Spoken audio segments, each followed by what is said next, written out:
Le Père Chère est pour nous une très grande figure scientifique, notamment de la syriologie française, puisque c'est lui qui a notamment déchiffré le code des lois du roi Hammurabi de Babylone. Il est né en 1858 en Lorraine et très tôt il s'est intéressé à la gloire de l'école thomiste. Je cite ses propres paroles, à la suite de son frère Nicolas qui devint le Père Sébastien et qui a été pendant longtemps directeur du séminaire syro-chaldéen de Mossoul et qui a beaucoup aidé son jeune frère dans ses études assyriologiques. Il s'est intéressé très tôt à l'égyptologie et à la syriologie. Et il a choisi la syriologie qui était plus difficile, mais qui correspondait beaucoup mieux à son goût de l'histoire extrêmement précis, extrêmement concis. Et il était avide de découvertes, sans arrêt, de nouvelles découvertes. Et il pensait que la syriologie lui apporterait plus de satisfaction. C'était aussi une discipline qui était reliée à la Bible.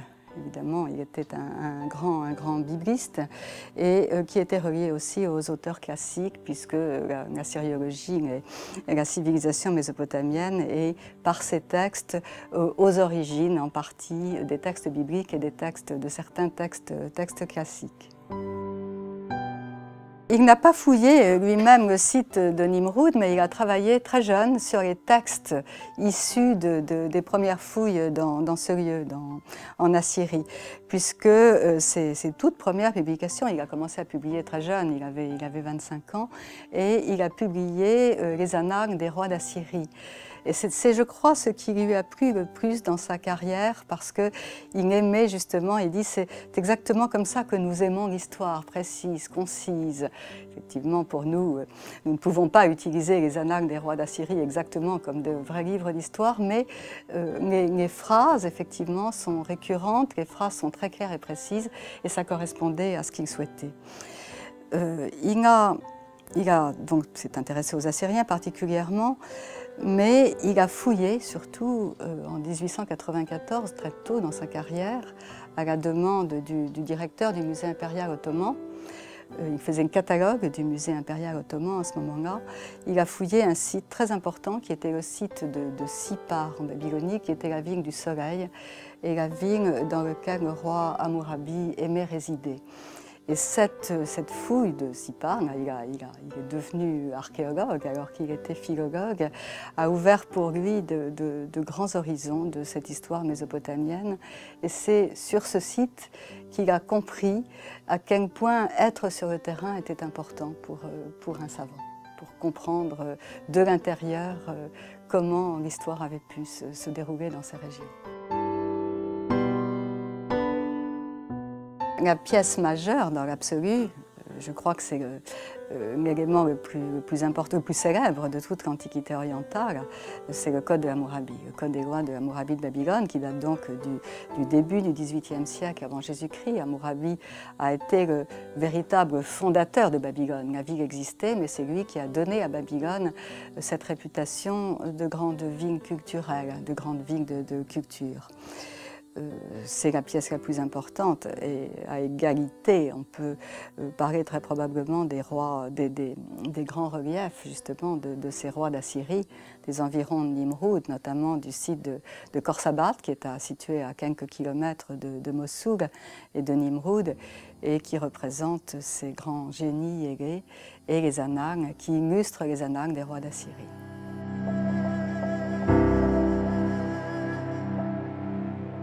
Oui, le Code d'Hammurabi est non seulement un monument de l'histoire du droit, mais encore de l'histoire universelle, comme l'a dit lui-même d'ailleurs le Père Chère.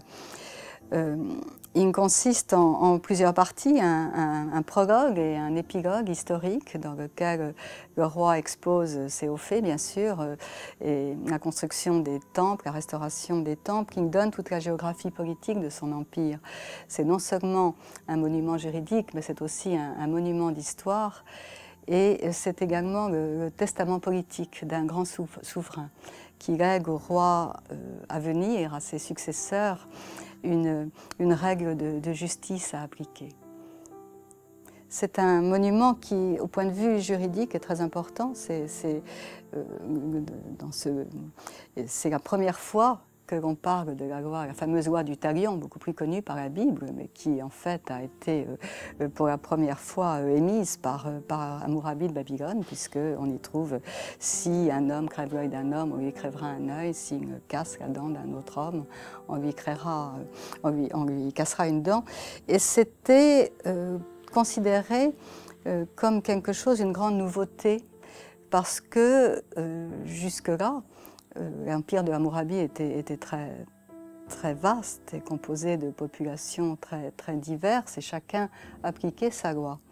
Et il a voulu unifier toutes les lois de son empire. Et ça, je crois, le plus important, cette politique d'unification.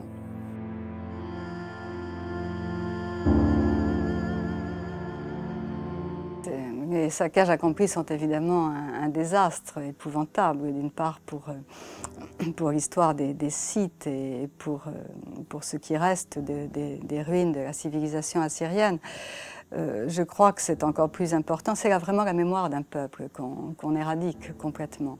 Et c'est quelque chose d'extrêmement grave, parce que les Irakiens sont unis par cette ancienne civilisation mésopotamienne qui leur est commune à tous et qui est prestigieuse. Et c'est évidemment un véritable désastre, d'autant plus que ce que nous avons pu voir, puisque nous n'avons que cette épouvantable vidéo très mauvaise. Et je crois qu'on a beaucoup dit qu'il y avait beaucoup de moulages, et c'est absolument faux. Il n'y a pratiquement que des originaux qui ont été détruits, et les quelques moulages détruits ont eux-mêmes, pour la plupart, valeur d'originaux, puisqu'il s'agit de moulages d'inscriptions de parois rocheuses dans le Kurdistan, et que ces parois rocheuses sont aujourd'hui très abîmées, et que donc les moulages pouvaient permettre de restituer ce qu'elles étaient à l'origine.